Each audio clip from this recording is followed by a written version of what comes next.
Yes brother. मेरा नाम किशोर है। मैं मणिपुर से आया हूँ, नॉर्थ और सिर्फ इंडिया से। जैसे आप लोगों ने बताया कि अभी कश्मीर में आप लोगों को जिहाद के नाम पे टेररिस्ट बताए जा रहे हैं, वैसे मणिपुर में मणिपुरी जो रहते हैं वहाँ पे जितने उग्रवादी करते हैं हम लोग, उस हिसाब से वहाँ पे हम लोग उनको टेररिस्ट बोलते हैं। उनकी वजह से आज मैं 15 दिन से यहाँ पे हूँ और मुझे वहाँ पे बताया गया कि मैं यहाँ पे मरा हुआ हूँ। मेरे घर वालों को ये मालूम है कि मैं मर चुका हूँ और उनसे डर के मारे मैं यहाँ पे बॉम्बे में आया हूँ। और मणिपुर में आज तक आप लोग का ये पीस चैनल नहीं देखा और मैं बहुत अच्छा रिलीजन कैचर हूँ, मेरी नॉलेज बहुत अच्छी है। मैं गुरुद्वारा गया हुआ हूँ, चर्च गया हूँ, बाइबल पढ़ी हुई है, सब जगह गया हूँ। लेकिन आज तक मुझे ये नहीं मालूम चला कि मुसलमान ही लोग जो दाढ़ी रखते हैं और इस्लाम में क्या लिखा हुआ है वो हिंदी में आज तक नहीं मिली, ना इंग्लिश में मिली मुझे मणिपुर में। और मैं ये चाहता हूँ कि अगर मणिपुर में या फिर कहीं पे भी नॉर्थ ईस्ट जोन में अगर आप लोग ये भेजें तो बहुत अच्छा रहेगा। और मुझे एक इंग्लिश या फिर हिंदी में अगर यहाँ पे मिले तो मैं खरीदने के लिए तैयार हूँ। The brother asked a question that like people are fighting in Kashmir and they're doing jihad. Similarly in Manipur, the people are fighting and he had to leave the city and come here. And because of the terrorist, he's 15 days here. He's happy to learn about Islam. He wants to know that why isn't Peace Channel in Manipur? Yeah. And he wants to know that why do Muslims keep a beard? There are two basic questions. Brother, in Kashmir, as I mentioned, I can't say everyone is doing jihad. They are struggling, they are striving. Wait, sir. You are thinking me as the wrong. I says you are at the right. I perfectly understood your question, brother. Okay. I never said that you are wrong. And your question is also very good, brother. But I'm trying to clarify that everyone fighting in Kashmir, they may not be doing the true jihad. Some people for the ulterior motive may be doing wrong thing. Those who are truly following the commandment of the Quran and fighting, then you can say that they are doing jihad fi sabilillah. I cannot put a blanket rule that everyone in Kashmir is doing jihad fi sabilillah. Now coming to your question of Manipur. I know that there is a lot of fighting going in Manipur and because of them you are here. Maybe it is Allah's planning.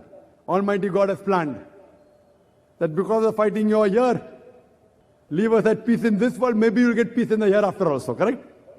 Now you have heard such a good lecture about peace. This world, peace is a temporary peace, which you should strive. But the best peace is the peace in the hereafter. Now coming to your question, why do Muslims keep a beard and why Peace Channel is not seen in Manipur? As far as the Peace Channel not seen in Manipur, you can easily take the frequency. If you put a dish, maybe the cable operators may not be putting it, but if you put a dish which costs just a few thousand rupees and face it in the direction of 68 degrees east towards Intelsat 10, inshallah you'll get the Peace Channel. You can try and tell the cable operator to see it. We cannot go to Manipur and try and force them. But if they put the dish and face it to 68 degrees east and tune into the frequency, inshallah I'll get it. Coming to your question, why do Muslims keep a beard?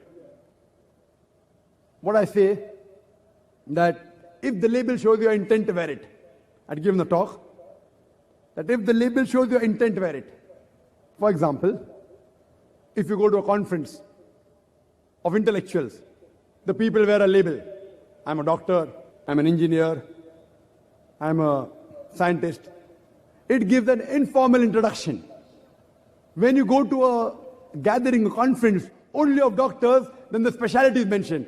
Says, Dr. So-and-so, he's a cardiologist, neurologist, nephrologist. If you have a heart problem, you go to cardiologist. If you want to know about kidney, then you go to nephrologist. If you have brain problem, neurologist. Informal introduction.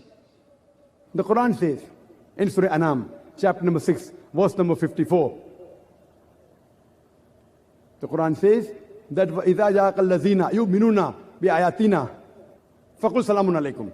That when you meet those who believe in our signs, you say salam alaikum. You wish them salam alaikum. Islam pays stress on saying assalamu alaikum. It's the religion of peace. Now minimum in a day, every Muslim at least has to pray 5 times a day. Now when he prays 5 times a day, even if he prays only the fard salah, the compulsory salah, 5 times into 2, when we end the salah, we say assalamu alaikum wa rahmatullah. Assalamu alaikum wa rahmatullah. May peace and mercy and the blessings of Allah be on all the people on my right. May the peace and mercy and blessings of Almighty God be all the people on my left. Every salah I say twice. I have to read minimum 5 salah. Minimum 10 times I'm wishing salam to all the people on my right. The peace be on people on the left.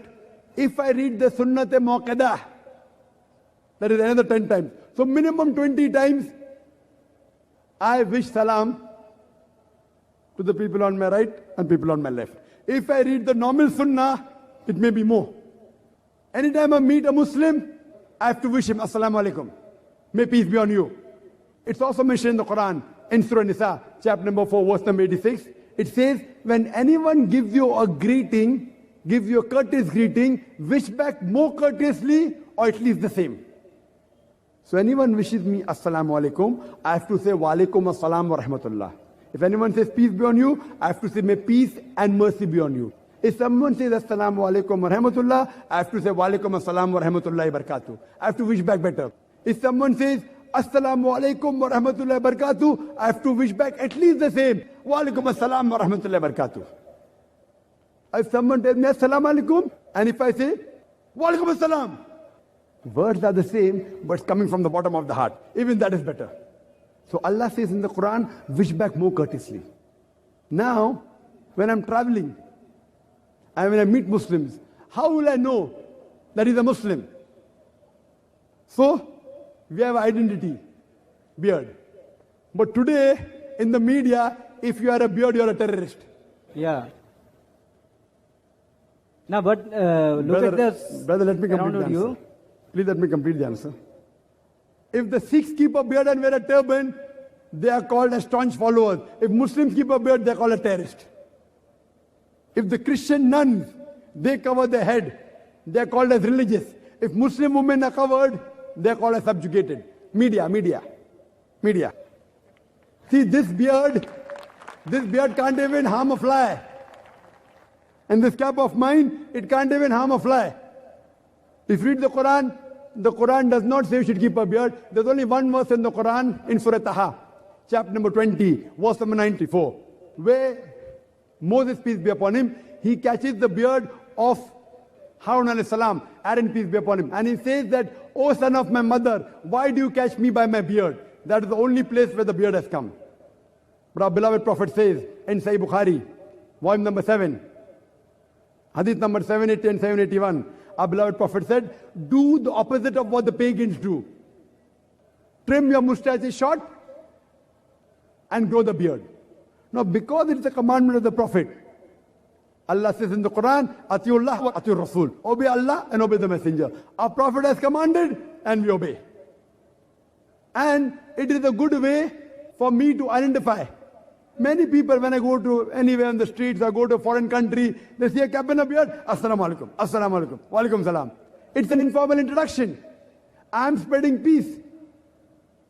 So what we realize, that it is an informal introduction. And like for example, if you go in a car, if you're the doctor, he puts a cross. Why?